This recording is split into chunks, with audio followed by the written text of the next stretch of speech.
Salaar pan India cutout, అందుకనే సలార్ తో cinema తీశాను అంటున్నారు సలార్ డైరెక్టర్. మరి అంత పాన్ ఇండియా కటౌట్ కి ఓ సూపర్ హీరోయిన్ కూడా, సూపర్ స్టార్ రేంజ్ లో హీరోయిన్ కూడా ఉండాలి కదా. ఇంతకీ అసలు ఆ సినిమాలో హీరోయిన్ తో ఉన్న రొమాన్సింగ్ సీన్సే కనిపించట్లేదు. అసలు ఆ సినిమాలో శృతి హాసన్ ఉన్నట్ట లేనట్ట? సలార్ అనగానే ఇది Prashanth Neel mark action movie అనుకున్నారు అంతా. అంటే కేజీఎఫ్ సిరీస్ దారిలోనే ప్రమోషన్ లేదా వరుసగా సాంగ్స్ రిలీజ్ చేయడం, స్పెషల్ సాంగ్స్, ఇలా సలార్ కూడా అదే దారిలో వెళతాడు అనుకున్నారు. అయితే సలార్ ను డిఫరెంట్ గా చూపించబోతున్నాడు ప్రశాంత్ నీల్. ఇది కేవలం ఇద్దరు స్నేహితుల కథ. సో కాస్తో కూస్తో బ్రోమాన్స్ ఉంటుంది తప్పితే రొమాన్స్ ఉండదు అంటున్నాడు ప్రశాంత్. అంతేకాదు, కథకు అడ్డంగా ఉందని ప్రభాస్, శృతి హాసన్ కు మధ్య వచ్చే స్పెషల్ సాంగ్ ను సైతం కట్ చేశాడట ప్రశాంత్ నీల్. ఇక సలార్ లో అనవసరమైన ఎలివేషన్స్ అసలే ఉండవట. స్టోరీకి తగ్గట్లుగానే పాత్రలు బిహేవ్ చేస్తాయట. ఏది ఏమైనా ఈసారి పక్కా స్టోరీని మాత్రమే నెరేట్ చేస్తానంటున్నాడు ప్రశాంత్.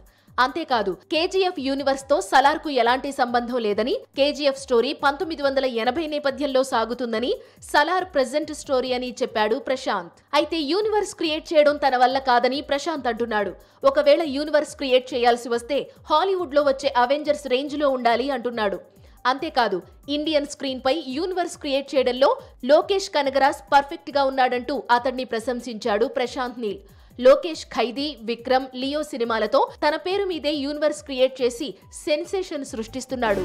ఇద్దరు సూపర్ స్టార్ హీరోస్ మధ్యలో ఫైట్ అంటే ఇప్పుడు లైవ్ గా చూస్తున్నట్టున్నాం. ఢంకీ వర్సెస్ సలార్. అసలు వీళ్ళిద్దరి మధ్యలో ఫైట్ చూస్తుంటే total film industry north India versus south ఇండియాగా డివైడ్ అయిపోయిందా అనిపిస్తోంది. రీజన్ బీయింగ్, సలార్ కి నార్త్ ఇండియాలో స్క్రీన్స్ ఏవి ఇవ్వకపోవడంతో అస్సలు గొడవ అక్కడ స్టార్ట్ అయింది. రెబెల్ ఓ పెద్ద రెబెలియస్ స్టెప్ తీసుకున్నారు. అదేంటంటే, సౌత్ లో ఉన్న మల్టీప్లెక్స్ల్లో ఎక్కడా సలార్ ని ప్రమోట్ చేయట్లేదు. ఇంతకీ ఈ గొడవ ఎక్కడ దాకా వెళ్లి ల్యాండ్ అవుతుందంటారు?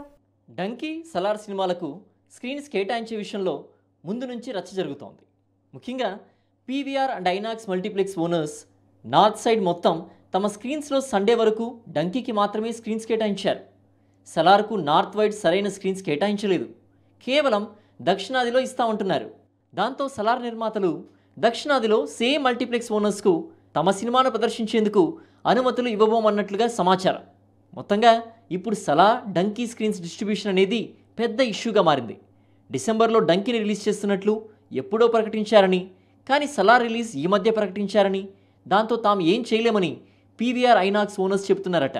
డంకీ స్క్రీన్స్ విషయంలో స్వయంగా షారూక్ రంగంలోకి దిగాడని, అందుకే మ్యాక్సిమం స్క్రీన్స్ అతని సినిమాకు కేటాయిస్తున్నారనే టాక్ కూడా ఉంది. నార్త్ సైడ్ సౌత్ సినిమా స్పీడ్కు బ్రేక్స్ వేసేందుకు ఇలాంటి పనులు చేస్తున్నారని డైహార్డ్ ఫ్యాన్స్ తెగ ఫీల్ అవుతున్నారు. ఏ డైరెక్టర్ అయినా ఓ బ్లాక్ బస్టర్ సినిమా ఎందుకు తీస్తారు చెప్పండి? బాక్స్ ఆఫీస్ దగ్గర బద్దలు కొట్టే కలెక్షన్స్ రావాలని, అండ్ ఒక బీభత్సమైన బ్లాక్ బస్టర్ హిట్ అవ్వాలని, ఇలా ఏవేవో అనుకుంటారు. కానీ దానికి సందీప్ రెడ్డి వంగ కంప్లీట్ గా డిఫరెంట్. ఆయన సినిమా తీసేది కేవలం బాలీవుడ్ క్రిటిక్స్ ని సాటిస్ఫై చేయడం కోసమే. ఇంకో మెట్టెళ్ళాలతా అంటారు, అసలు బాలీవుడ్ క్రిటిక్స్ కి ఎలా క్రిటిసైజ్ చేయాలో కూడా తెలీదట. ఇంకా వాళ్ళ మీద మండిపడిపోతూ అసలు వాళ్ళు క్రిటిసిజంకే పనికి రారు అంటూ ఓ రేంజ్ లో ఊగిపోతున్నాడు. సినిమా డైరెక్టర్స్ కు, రివ్యూ రైటర్స్ కు మధ్య వైరం ఈనాటిది కాదు.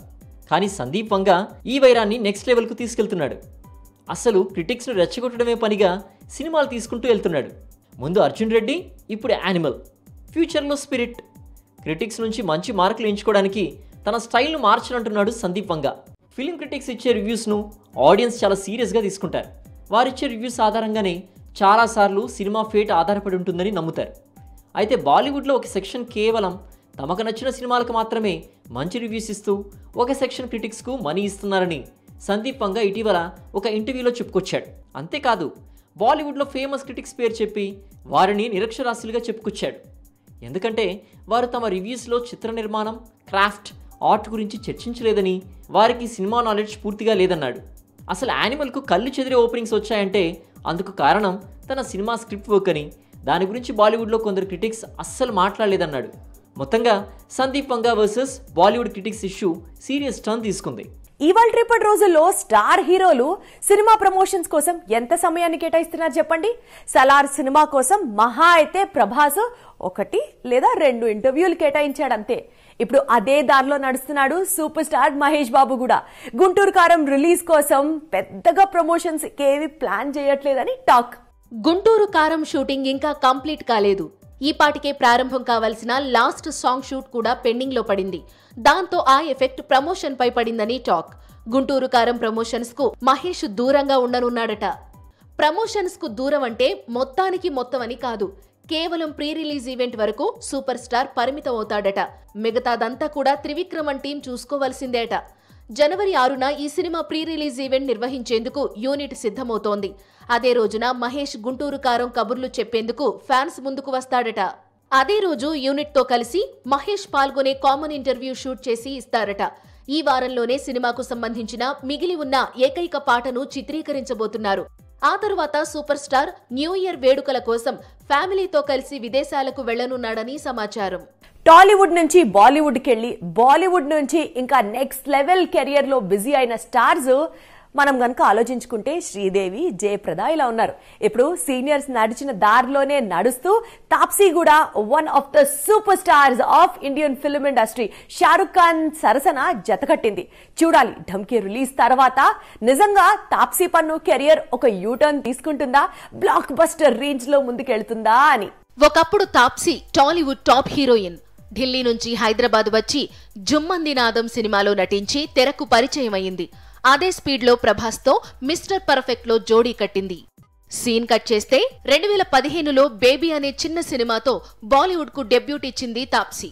ఇప్పుడు 8 ఏళ్ల తరువాత ఏకంగా బాలీవుడ్ నంబర్ 1 హీరో షారుఖ్ తో కలిసి ఆడి పాడుతోంది. నిజానికి బాలీవుడ్ వెళ్లిన తరువాత తాప్సీ కంప్లీట్ గా మారిపోయింది. టాలెంటెడ్ యాక్ట్రెస్ గా గుర్తింపు తెచ్చుకుంది.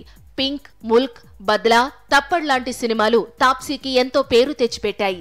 లేడీ సూపర్ స్టార్ ను చేశాయి.